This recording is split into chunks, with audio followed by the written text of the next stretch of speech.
Quick update on the status of my transmission replacement job. I wanted to get everything ready so that when I do jack the car up, I don't have to have it on list for too long. So the first job I wanted to do was make sure that the replacement transmission was all ready to go in. So I actually had to get new shift bushings, which I put in from the dealership. I checked all the gears and it shifts in gear perfect, all the gears. I used my ohm meter to check all the reverse lights and speedometer. Where's the speedometer? Right there. So they all work. I rechased all of the threads because they were all rusted aluminum. So I had to rechase all of the thread holes. What else? I bought a dolly so it's easy for it to spin around. I bought a $7 dolly, so it was probably the best thing I've done in a while. Have the new release bearing in here. I'm probably going to get different grease for the 4 points. New seals, put new seals in. So that came out pretty good. I took the old seals and used that as a guide. Got the new seals in.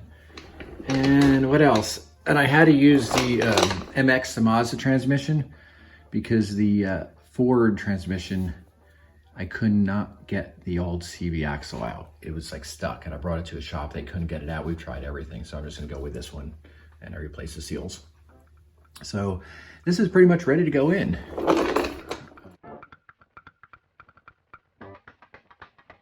The status on the actual car is I ripped everything out as much as I could. I probably have 1 or 2 more things way back here that I have to do, and I'm gonna jack the car up and start working underneath.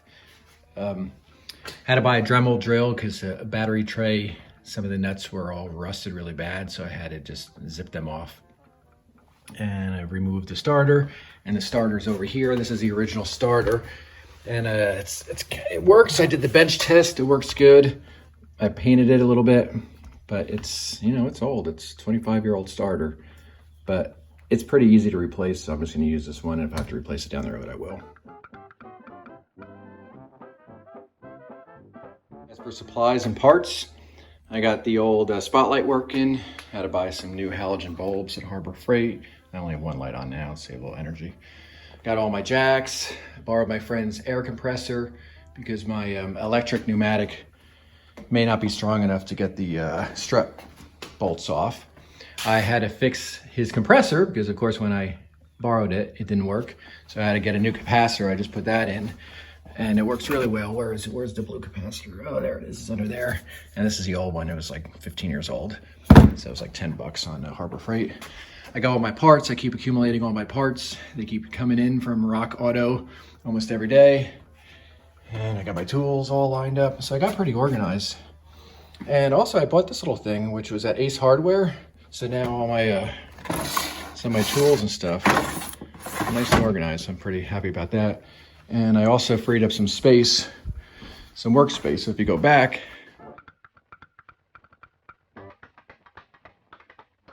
additional distractions which I had to cater to would be my old silver sedan. My 07 silver sedan was missing a lot. So I had to get new spark plugs and replace 1 coil. So I did that, and these are really burnt up. I don't think I've replaced them for the last 70,000 miles.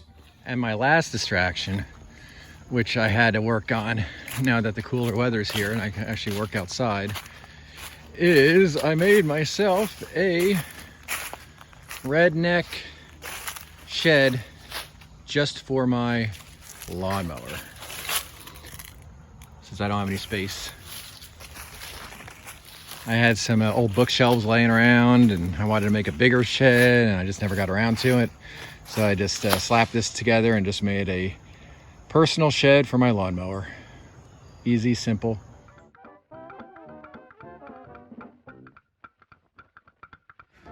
Now, some channels out there, they like to film every single last procedure, show you guys what they're doing.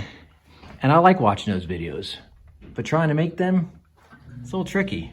And I'll try to film some actual work when I have the car jacked up, but it's just, the little tricky to do.